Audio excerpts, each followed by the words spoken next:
Good evening. The title race may be over, but that doesn't mean there's nothing to play for at the top of the Premiership. You don't have to win the league these days to make it into the Champions League. Gerard Houllier is looking to take Liverpool into the competition for the first time.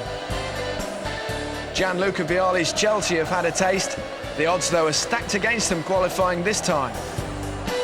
Chelsea versus Liverpool is our main match.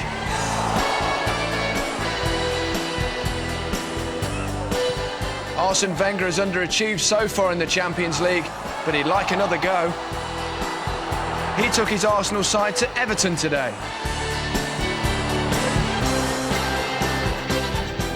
The UEFA Cup is Aston Villa's target on two fronts. We'll see them at home to Sunderland.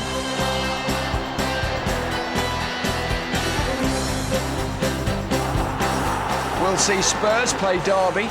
No European distractions there.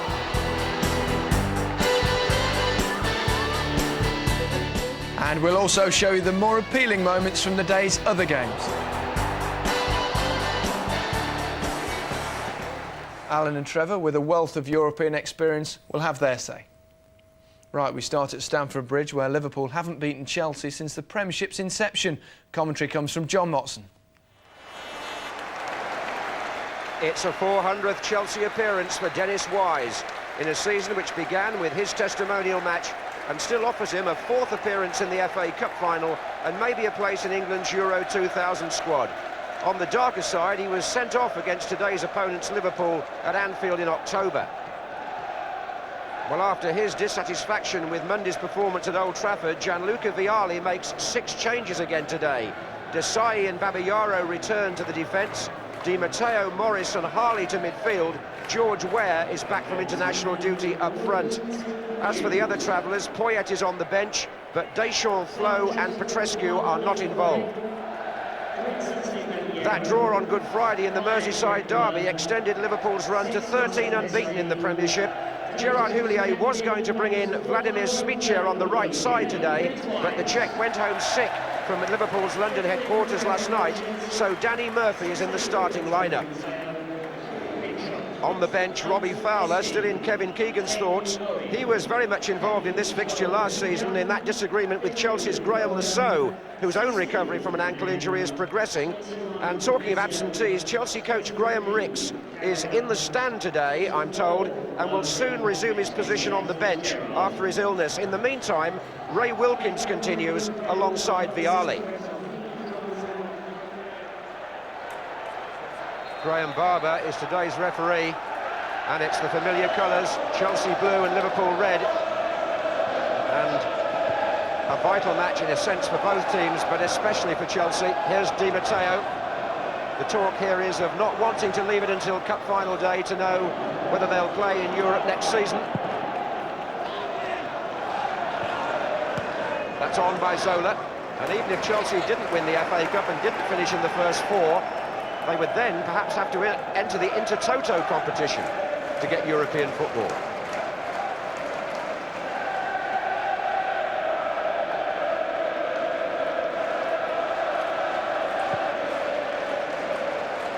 Emil Heskey underneath this with Desai. That's Melchior, the Dutchman at right back.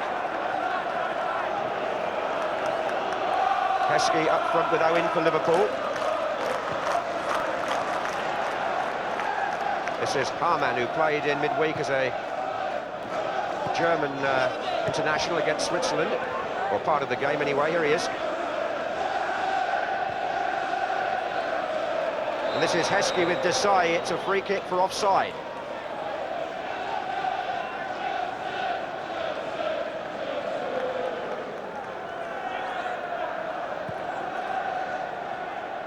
Frank Leboeuf to Babayaro.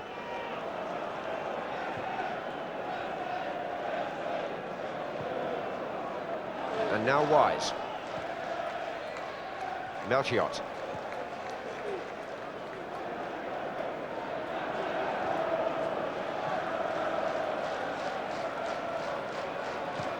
Desai's pass looking for Ware.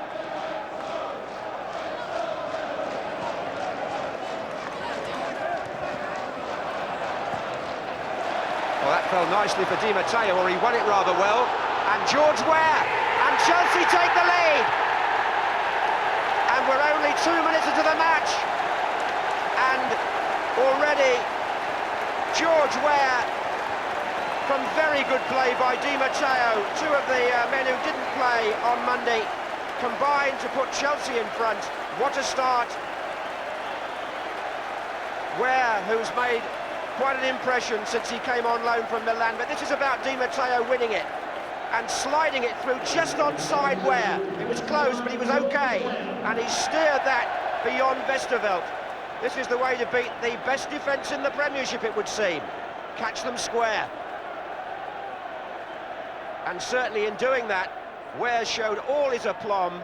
Former World Footballer of the Year, just knew exactly where the goal was. Matteo.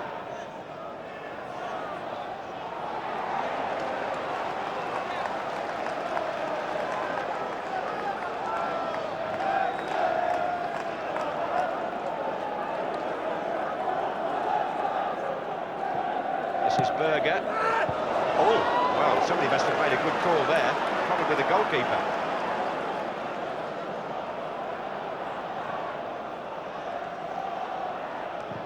Away by Ancho. Morris. Abiyara.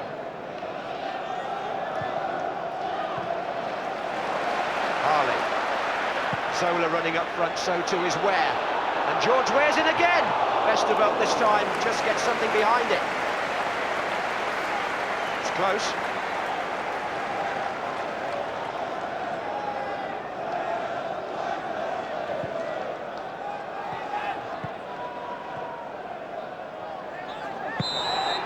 That's a little late on Patrick Berger.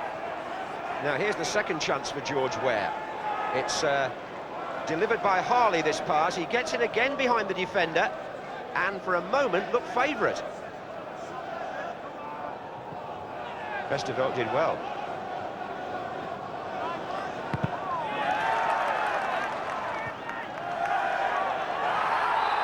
That's all a bit of a tangle there. Emil Heskey is the man who's gone down after a challenge between Melchiot and also Desai. It's Melchiot, really, whose arm accidentally, I think, catches Heskey in the face.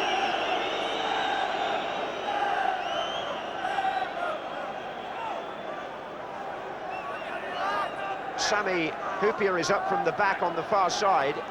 Carragher is in there as well. Oh, and De Hoy! Well, did he have the post covered? It went straight through, I think, from Murphy. Well, nobody touched it, did they?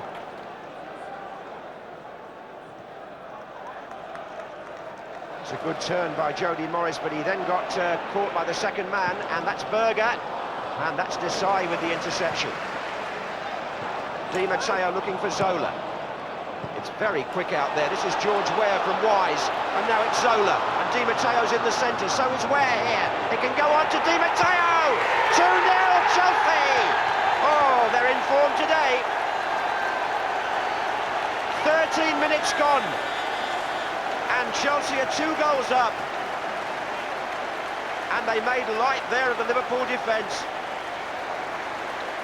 Roberto Di Matteo, who made the first goal, scores the second. George Weah here really returning the compliment. It was his awareness. He plays the first ball to the right. Zola's there, back into Weah. He knows where Di Matteo is, and that's a good finish as well. It's Chelsea 2, Liverpool 0. And George Weah here has figured prominently in both goals.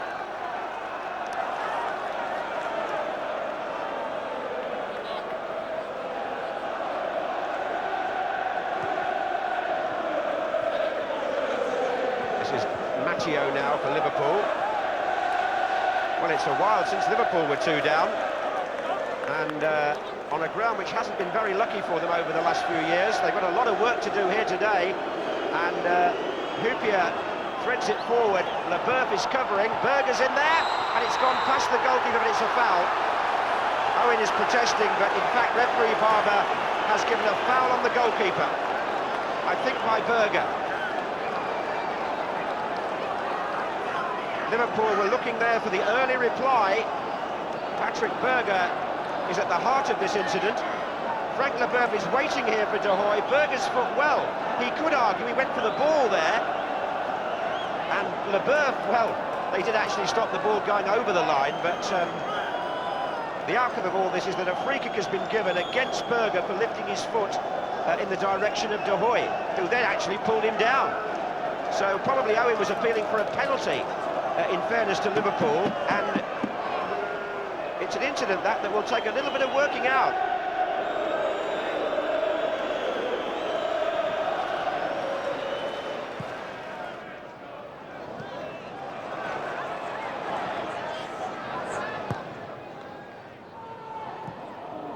Desai deflected that. This is Heskey. This is Owen. Oh, a bit of a mix-up in the Chelsea penalty area until Leboeuf sorted it out with a brilliant ball out. That's to Ware. Zola's gone left. Di Matteo here is right, and Chelsea are away again. The other two are in the centre waiting now. That's Di Matteo! And Westerveld reacting to what he didn't expect, which was a ball that would have gone into the net rather than a cross. I'm not so sure that Di Matteo meant this. He may have done. But certainly the goalkeeper turned it over. It's a corner to Chelsea.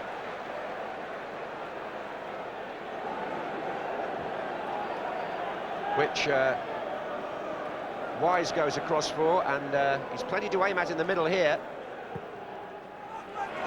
Desai is up with the goalkeeper. That's going to be a free kick to Liverpool.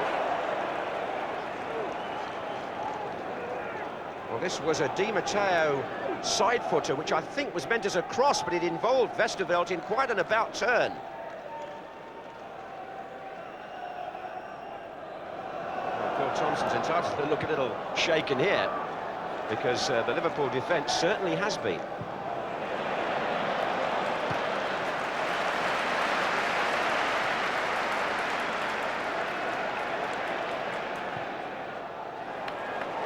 Morris. That's an injury there. The challenge was by Dietmar Hamann on Di Matteo, and in fact players got on with Hamann here. Liverpool have got three in the area, and I don't think Chelsea were really concentrating there. Babayaro gets the ball away despite appeals for hands, which Murphy's sure about, but the referee isn't. And Di Matteo has gone up on the near side, but he's hobbling. And then there's a foul, well, Murphy on Babayaro, but Murphy is angry because he thinks there was a handball back in the Chelsea penalty area. Liverpool have made their protest quite strongly to Graham Barber, and if there was, it was against Babayaro there.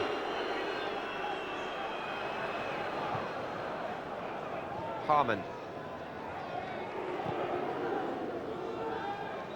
Well, somebody made the point that Chelsea were jaded because they played so many more matches this season than Liverpool. It's looked absolutely the reverse in the first half here. Chelsea, fresh as daisies, and what a performance by George Ware, an encyclopedia of football skills in that first period, scoring the first goal from a pass by Di Matteo and then making the second for that same man. Liverpool had a poor performance here last season, and they're not doing any better so far today. 30 years to the day, April the 29th, 1970, that Chelsea first won the FA Cup.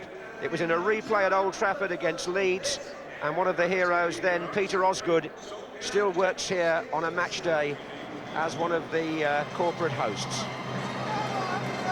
Gustavo Poyet, who played for Uruguay against Paraguay in the World Cup in midweek, is on for the second half in place of Celestine Babayaro. And one would assume from that that John Harley will now play at left back with Poyet in front of him. When they start to write the modern history of Chelsea, a lot will be said about this season, but one thinks that possibly last season was their real chance of the actual title. They only lost 3 games, remember, Chelsea, and they also lost Kazaragi and Laudrup for different reasons in the early part of the season. Had one of those strikers stayed, who knows what might have happened.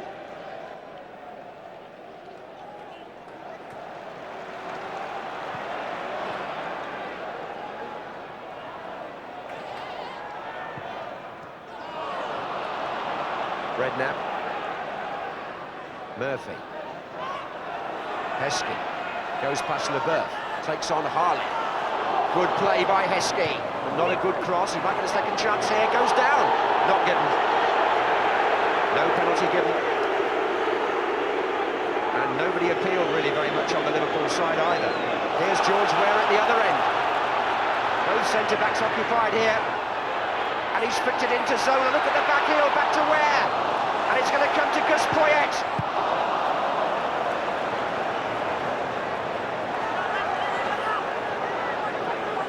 Well, one moment, Heskey was down in the Chelsea penalty area. The next moment, there was nearly a goal at the other end. Redknapp. Hyypiä.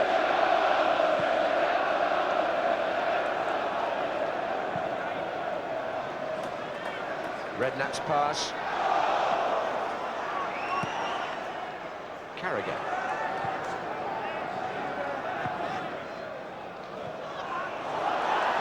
Murphy's got the better of Harley here. Not a bad cross. Heskey coming in.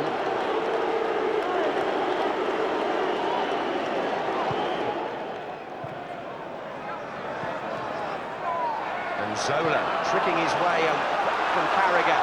There are 5 Chelsea players up in this attack, and Gianfranco Zola's gone alone. There are 4 now coming in from the far side. It's a goal kick in the end. Zola can't believe it.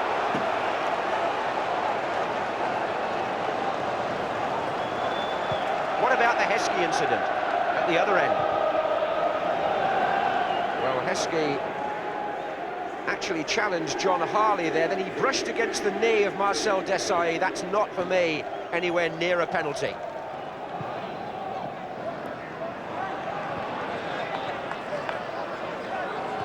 Camera.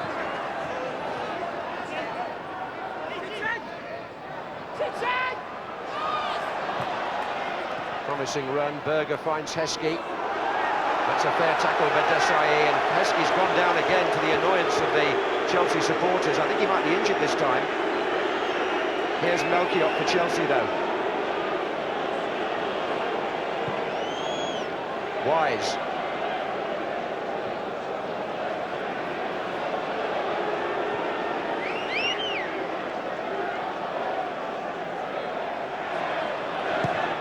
Chelsea have got 3 at the back now, really, with the appearance of Tom alongside Desailly and Leboeuf, and they're really playing effectively with wing-backs, Melchiot and Harley. It's a change of shape, really, brought about in a way by Camera coming on. Oh, there's a Heskey-Desailly confrontation here, right on the centre spot. Fingers wagging, and referee Barber came up to sort it out, and Heskey appeared to say something to him. This is going back to 2 challenges by Desailly, neither of which has been penalised, because frankly they didn't look like fouls, but Heskey obviously thought they were. Here's Harley. Wise. And they're still talking to each other, Desailly and Heskey.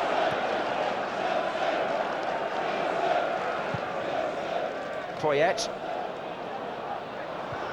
And away by Oncho.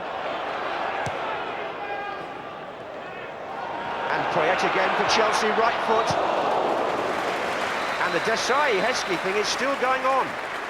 They're still arguing about the last tackle, I suppose. Frank Leboeuf is trying to attract attention to what's happening here. If you look at this carefully, Desailly does get the ball, but he got a bit of Heskey as well, I think. And the argument about that challenge went on, and it was a verbal argument, I hasten to add, for a long, long time, and the referee here has to sort it out. We have memories here, of course, of what happened in the corresponding fixture last season between Messrs Fowler and Lasso. And talking of Robbie Fowler, he's trying to get into the action, or hoping to. Gerard Houllier pulls off Danny Murphy to make way for a 4th attacker. Liverpool, whose attack has been wafer thin so far this afternoon, have got to really go for it now.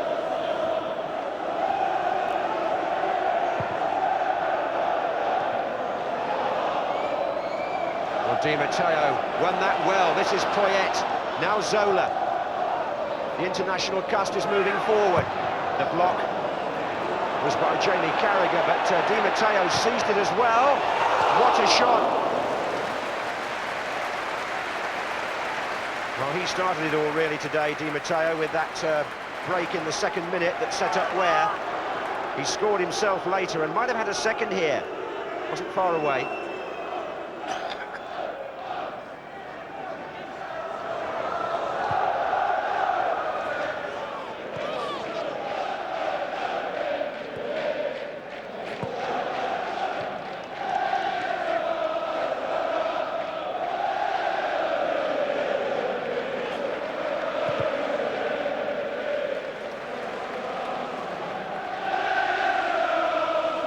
Well, you start to wonder now whether we've slightly prejudged some of these Champions League placings. Chelsea, on their own admission, were almost out of it, but victory here could change the picture. This is Chris Sutton. Now Poyet. Oh, a lot of space here for John Harley, and Vestergaard's come all the way and got it. It was a gamble, but it was one that paid off for the goalkeeper.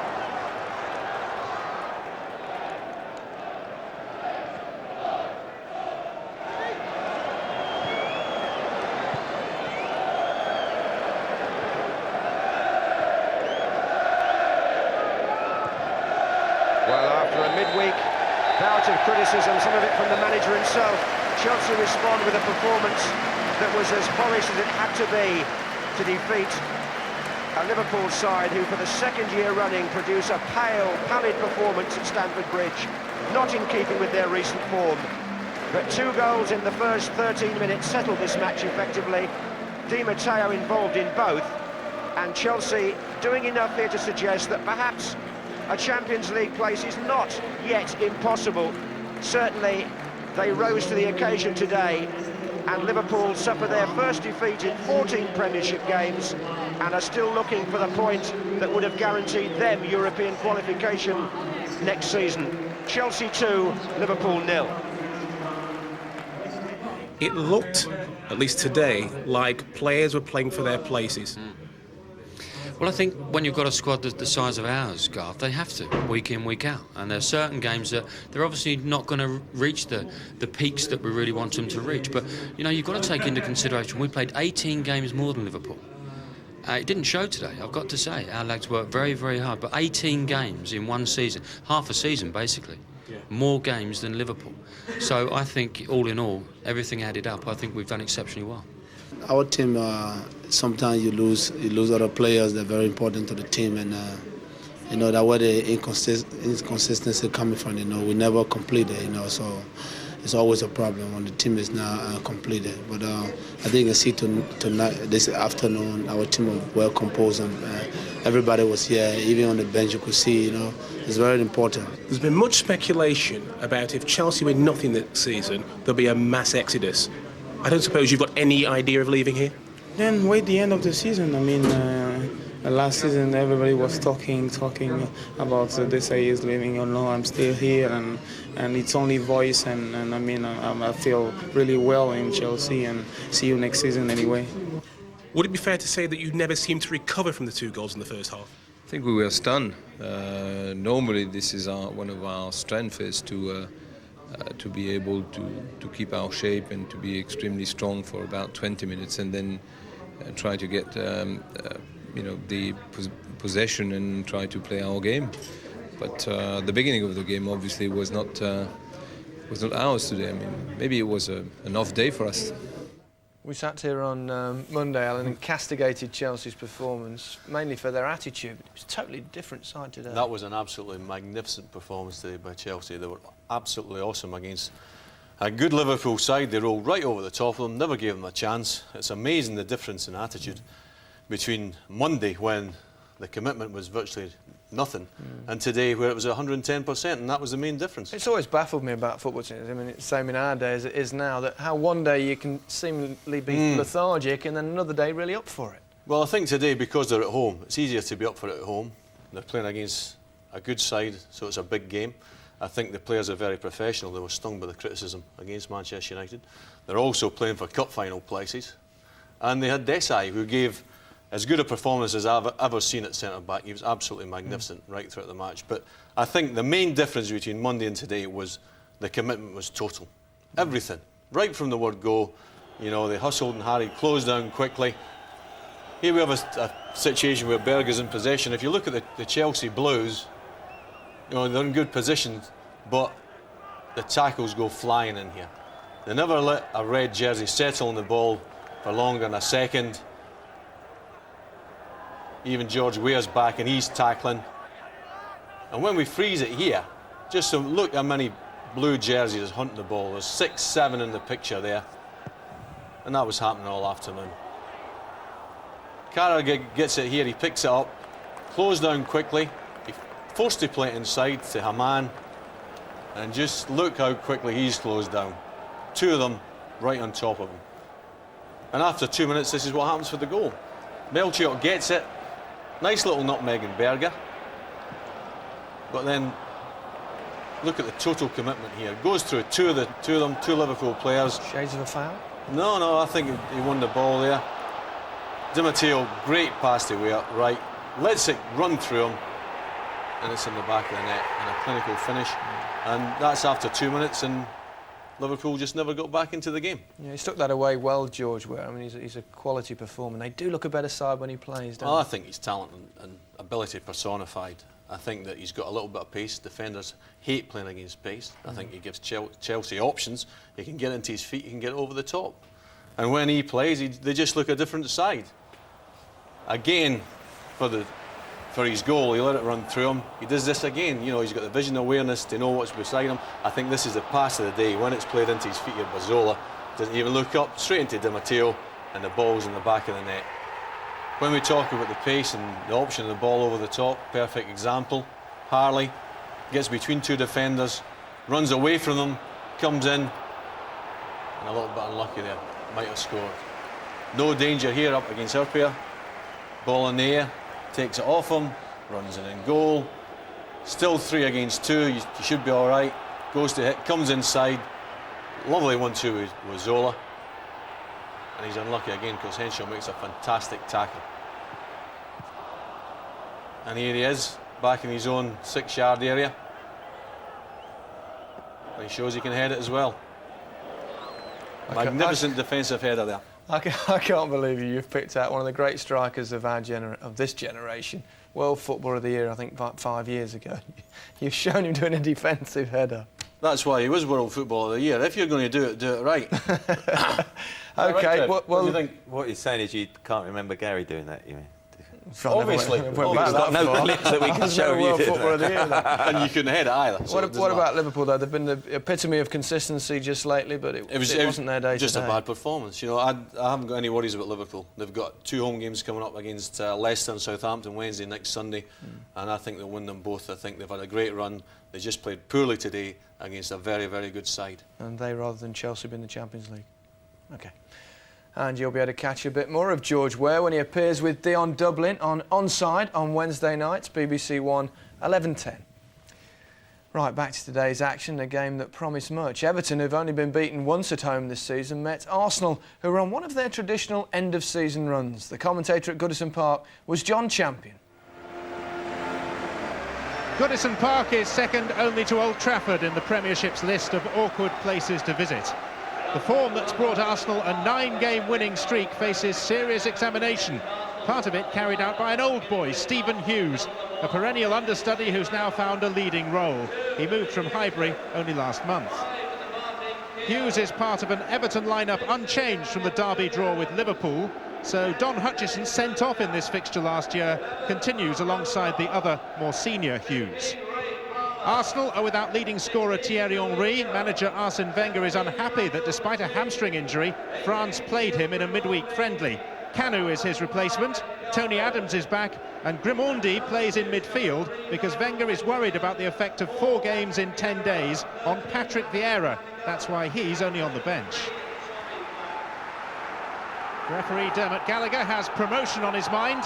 He's the commercial manager of Ryman League Tame United, who today face a very big game against Romford, birthplace of Messrs Adams and Parlour. It's a dank old day. It's been raining steadily for an hour or so. The pitch is nice and skiddy, and for Arsenal, certainly there is plenty at stake.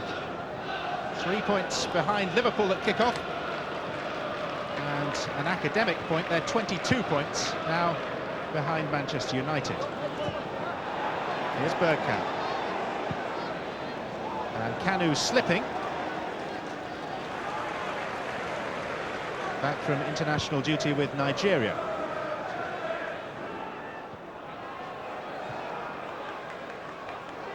Silvinho. Overmars. Swept out by Richard Dunn, who became a full international in midweek. Bergkamp. Silvinho. Parler's in the middle waiting for a cross, so's Grimondi. And it was Zavir who got in the way of the cross after Dunn had been rather too easily tricked by the Brazilian.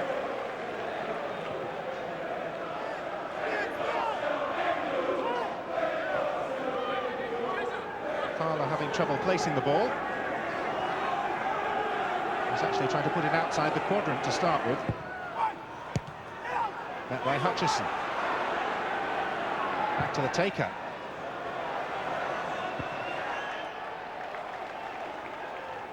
Everton have become a difficult side to beat, particularly here at Goodison under Walter Smith's tutelage. Coming to the end of his second season in charge now.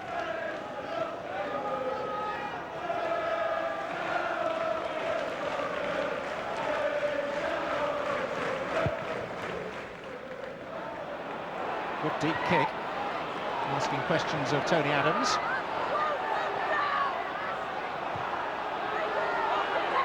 Oh! Illustrative of just how treacherous the surface appears to be. We'll go through to Seaman's opposite number, Paul Gerrard. The players obviously have made allowances with their footwear. Normally they like a slippy pitch, but everything seems to be going wrong for David Seaman at the moment. Still, better to drop your chewing gum than the ball.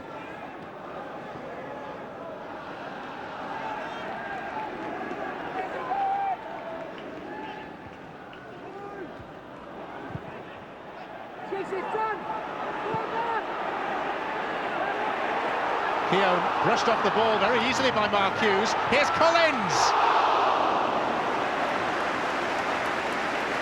The reaction suggests that he feels he should have scored. And that was certainly the reaction of 30-odd thousand Evertonians.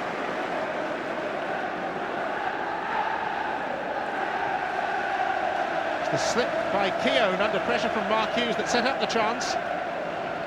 Marginally high and wide.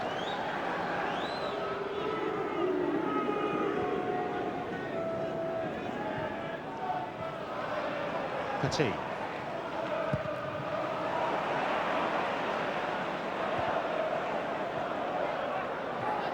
Given away by Zavir to Overmars. Now Bergkamp. Kanu in the middle. Bergkamp ambitiously tried to curl it inside the far post. Arsene Wenger is one of the few Arsenal players to have lost something in recent weeks. In his case, his voice. Here's Dixon. Bergkamp. Well, possession is not being valued by either side. Here's Kanu, waiting for a runner. Bergkamp left it for Parler. And Gerrard, in the end, was able to thwart him in fairly straightforward fashion. Either of the Arsenal players could have struck it. There's no great power.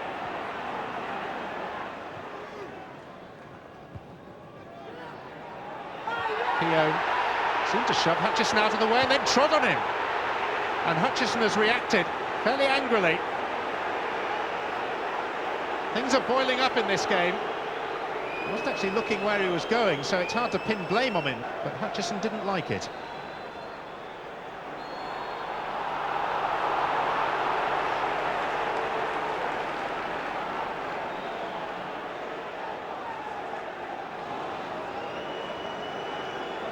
Half an hour gone.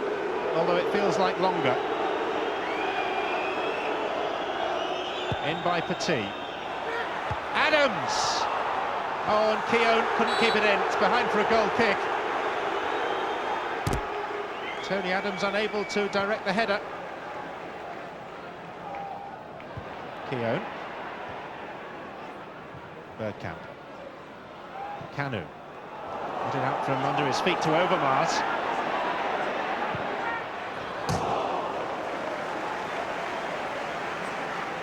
There was a gap to aim for. It's not a gap that he was able to find. Oh, a slip by Keown.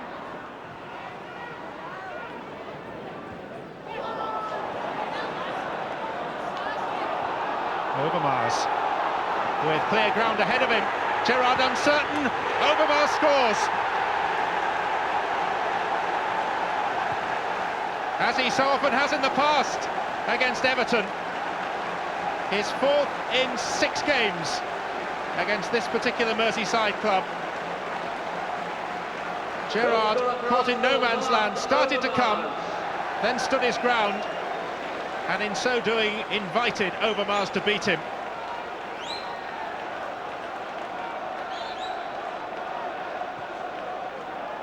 No defender able to get close enough to him. Overmars on the score sheet for the 12th time this season. Petit. Bergkamp. Zavir wondering. Oh, deflected! And Everton fortunate that the post was in the way, because the goalkeeper, Paul Gerrard, was completely wrong-footed. Came off the heel of Zavir's boot.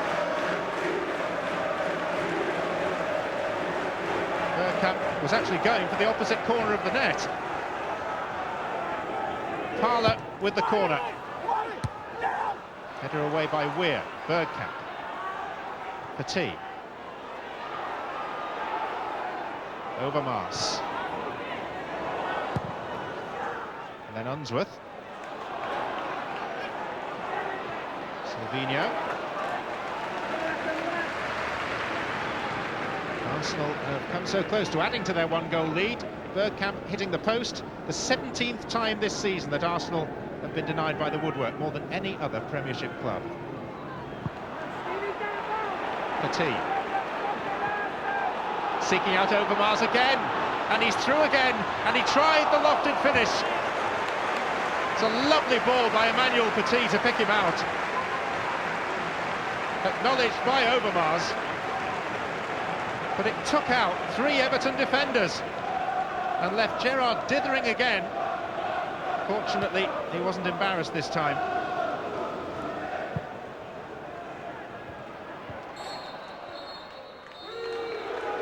Boos greet the half-time whistle. A rare moment of clarity amidst a confusing mass of mistakes and rugged challenges, some of which have been over the ball. Thankfully, we have a moment to remember from Overmars. And at half-time at Goodison, Everton 0, Arsenal 1. The biggest cheer of the interval has come with news arriving of problems for the rivals from across Stanley Park. Everton have made a double substitution at the start of this second period. Francis Jeffers and Michael Ball have both come on, and the players to be replaced are Richard Dunn and Stephen Hughes. Arsenal deserving of their half-time advantage. Everton having rearranged their forces, looking to hit back. They've drawn more games than any other Premiership side, 13. At the moment, even a draw looks some distance away for them. Walter Smith is back in the director's box. He's put Don Hutchison into midfield. Michael Ball slotting in at left-back and Unsworth in central defence.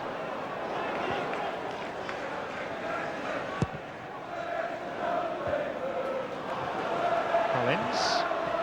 Mark Hughes, Barmby, Collins, Mark Hughes again.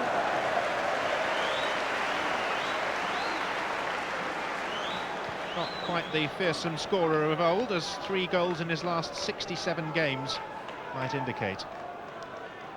Still a handful, though, for Keown and Adams.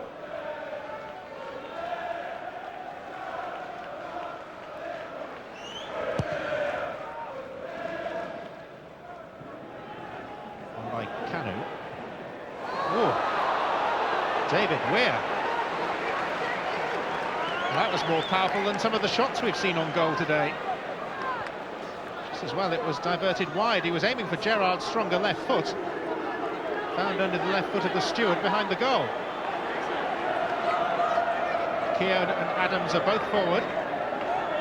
Kanu making a nuisance of himself right in front of the goalkeeper. That is Kanu.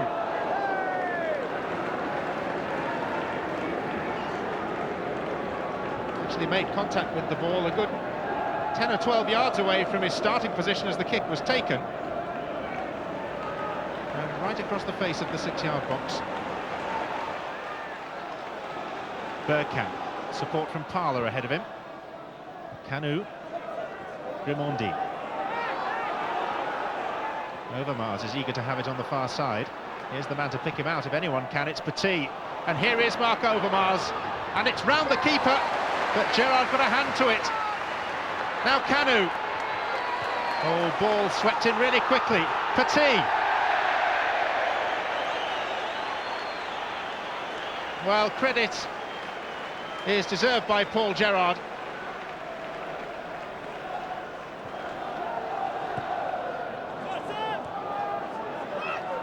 Parler. Bergkamp. Appeals for handball waved away. Here's Petit. Oh, really well struck.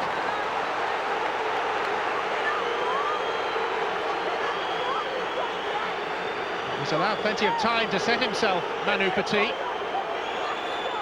It's a hammer of a left foot that he's got. And having forced Paul Gerrard to concede the corner, Petit himself is going to take it.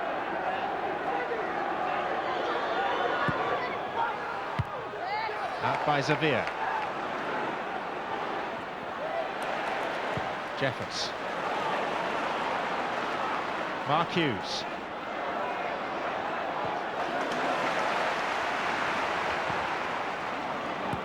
Arsenal are working extremely hard to deny Everton time and space.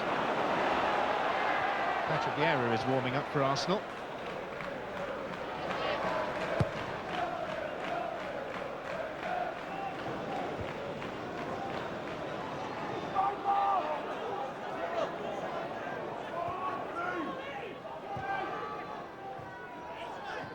Parler.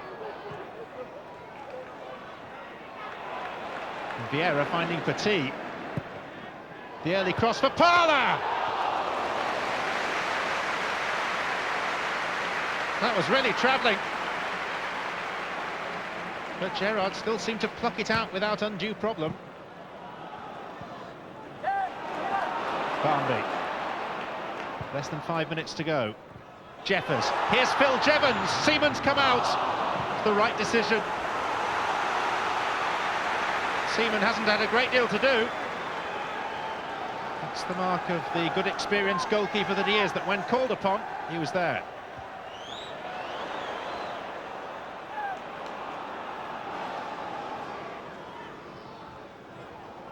Barnby. Jeffers. Barnby tripped by Kanu. David Seaman concerned about the positioning of the defensive wall. He was beaten from this sort of range by John Collins in the first fixture between these sides at Highbury in October.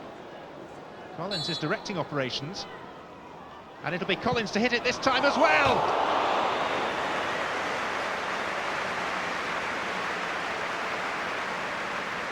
He seemed a very unlikely striker of the ball, the way things were set up.